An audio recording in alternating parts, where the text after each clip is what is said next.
Berserk is something very special to me, as it should be for any anime or manga fan, because whether or not you know it, something you've watched or read has probably been influenced by Berserk. I believe it was Super Eyepatch Wolf who said that if you've ever seen a brooding boy with a giant sword as a protagonist in an anime, that it was influenced by Berserk. So Berserk has a lot of influence in Japan, but much less so in the West, especially when compared to Dragon Ball or Naruto, or any of the Studio Ghibli movies. Recently though, it has made some headway in the West, but it's through a shitty anime, so yeah, not great. Now there have been other adaptations of Berserk in the past, like the 1997 anime, which is a personal favorite of mine. That anime is a pretty faithful adaptation of the Golden Age arc, and gives a pretty accurate experience of what Berserk is all about besides the blood and gore. And also blood and gore, but that's Berserk. It's not all Berserk, but it's a major part. And then there's the Berserk movies, which I'm ashamed to say I haven't watched aside from the first one, which is widely considered the worst one. But from what I understand and have seen, it's not quite as faithful as the 97 anime. Berserk has even been popular enough to spawn multiple video games, the most recent of which being one of the many Muso games, which tend to sell pretty well, and I thoroughly enjoyed it. Being able to play through the Berserk storyline was awesome. Of course there were some extra battles just to pad everything out, but it's a video game so that's perfectly acceptable. And there were plenty of battles during the time skips and downtime, so they can even be justified story-wise. Now you may be thinking to yourself, Adam, if Berserk has had all this exposure over the years, then why are you complaining about this one shitty anime?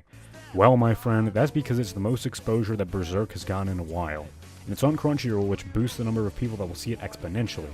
So that is the face of Berserk at the moment, and you only get one chance to make a first impression. The sheer fact that to many anime fans it will be their first foray into the series, and perhaps as a result, their only, thoroughly upsets me. But at this point, I'm venting and rambling, so we need to get on track. What I'm planning on doing is taking Berserk chapter by chapter and giving as good of a summary as I can, explaining the events of each chapter and their significance to the overall plot as that plot unfolds.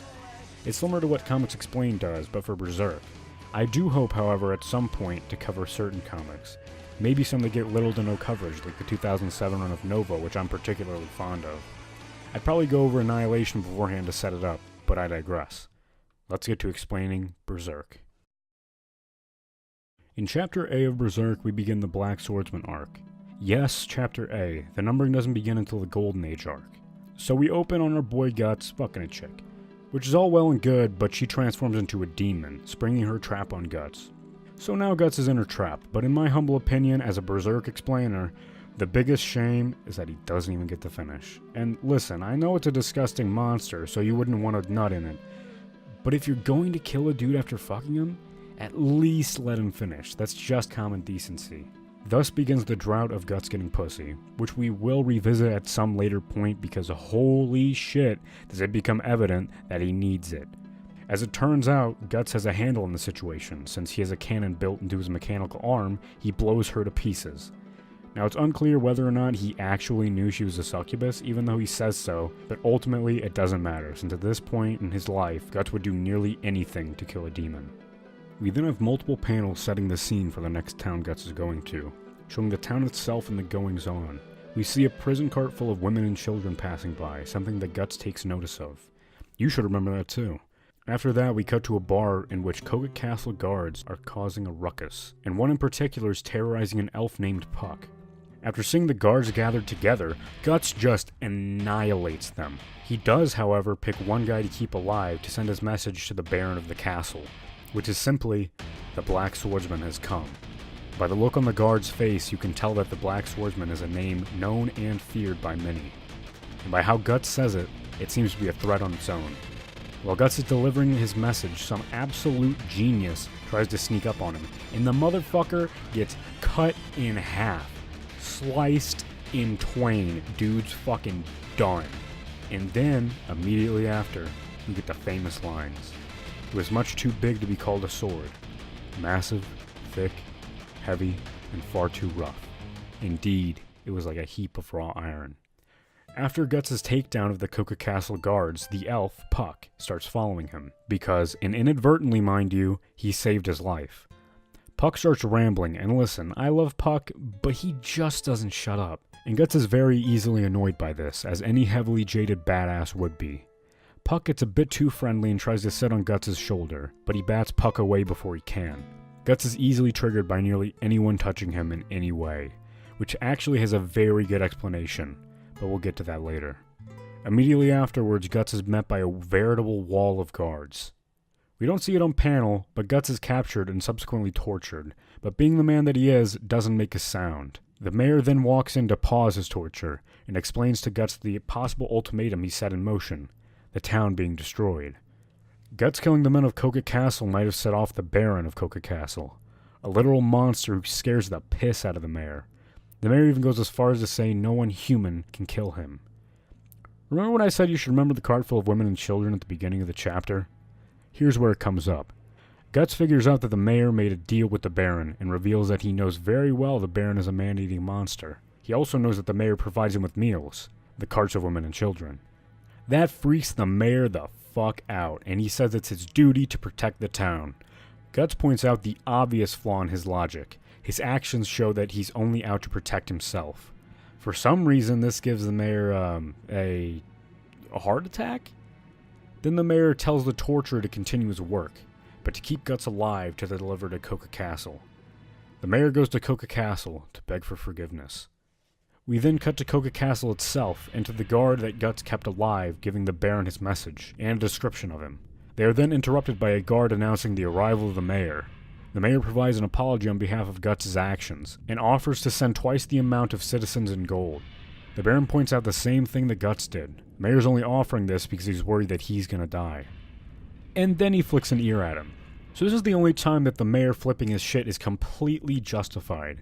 I mean, if someone flicked an ear at me, I'd flip my shit. So, yeah, justified. The Baron establishes that he doesn't care about gold or prisoners. He wants to see humans in a fiery apocalypse, trying to escape. He wants to hear the snapping of bones under the hooves of horses. He needs no excuse. Then the mayor is carried out of the room, leaving the Baron to ponder on the threat of the Black Swordsman. Guts is pretty fucked up right now. He's lying on the floor of his cell and he can't move. And all of a sudden we see this mangled little fucked up looking demon. Now I want you to store this little guy in your long-term memory, because it'll be important. But don't take my word for it, just look at what Guts says. You again. He's seen this thing before, and evidently isn't fond of it, as he yells for it to get away from him. This makes Puck, who's holding a ring of keys, fall into a puddle of water, and Puck antics ensue, lightening the mood. Guts asks him why he came to the prison, and Puck responds that elves have a strong sense of duty. He's there to repay his debt. Puck touches Guts, and Guts has another outburst about touching him, his usual response. But Puck makes it clear he wasn't going to do anything bad. We then see some sort of spores or light coming from his back. Pixie dust. Or fairy dust. Or elf dust. It doesn't matter, it's a healing powder. While Guts is being healed, he opens up to Puck a little bit. This is the first time we officially learn his name. Puck notices a mark on his neck that looks like a crest, and Puck asking about it elicits an angry response from Guts, but he calms and reveals that it's the brand, but doesn't clarify his statement.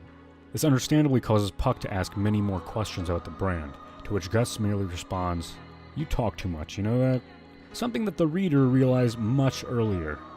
But Guts then states that he'll find out soon enough, when the Baron will come to kill him and burn the town to the ground. Puck is appalled by the fact that Guts is going to pull all of the townspeople into the conflict. But Guts clearly doesn't give a shit. He just wants to kill the Baron and doesn't care about anything else, and dives into his philosophy on the weak. How pathetic they are that they might as well die.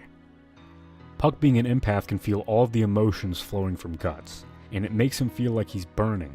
Rage, sadness, fear, and something even deeper than that. Puck asks Guts if he doesn't care about anyone, then why did he save him?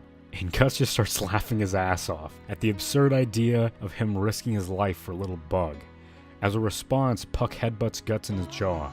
Guts quickly recovers and angrily asks Puck what he's doing. Puck turns around and has tears in his eyes. He flies away and Guts responds indignantly.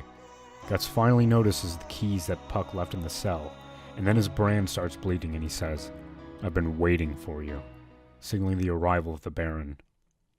Puck is now flying above the town, surveying horrific events occurring below. Burning carts in the streets, people being trampled by horses, and worst of all, the Baron drinking the flowing blood of a child whose torso he's put on his pike. But just when the Baron gives the order to burn the whole town to the ground, Guts rises from a pile of corpses and takes out a bunch of the Coca guards with his automatic crossbow, and then he whips out his sword. This motherfucker cuts through a dude and his horse, and Puck fanboys about as hard as I did. Then the Baron confronts Guts, saying that he's the one who's been hunting apostles, his kind, inhuman monsters who feed off of humanity. He says that Guts' opposition to the apostles is pure folly, and the battle between Guts and the Baron apostle begins.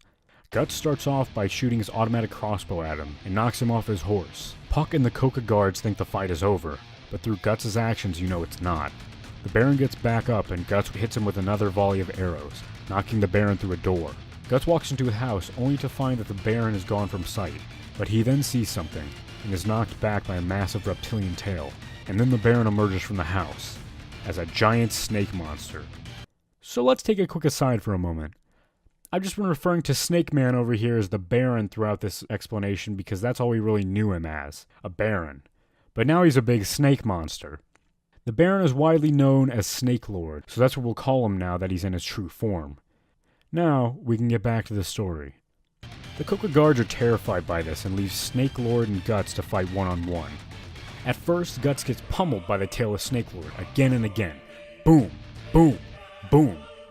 This makes Snake Lord let his guard down and raise Guts to his face, preparing to eat him. Guts takes advantage of his hubris. He raises his arm with a vicious smile and lets loose his arm cannon. It blows off half of Snake Lord's face, which allows Guts the time to pick up his massive sword and cut clean through the Snake Lord. This, however, doesn't kill him, and Guts revels in it. Guts unloads his automatic crossbow on Snake Lord, and he begs Guts to stop, but Guts wants him to suffer. To give him a taste of how weak humans feel, how when they're dying, they long to stay alive no matter the circumstance.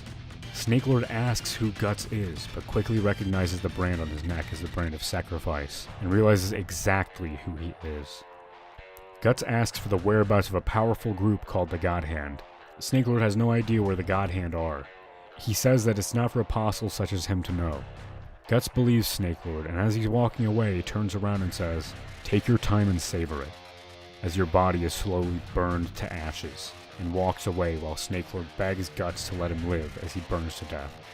Puck feels every emotion that Snake Lord does as he's dying, and as Guts is walking away through the flaming town, utters a single word: Berserk. The Black Swordsman, end.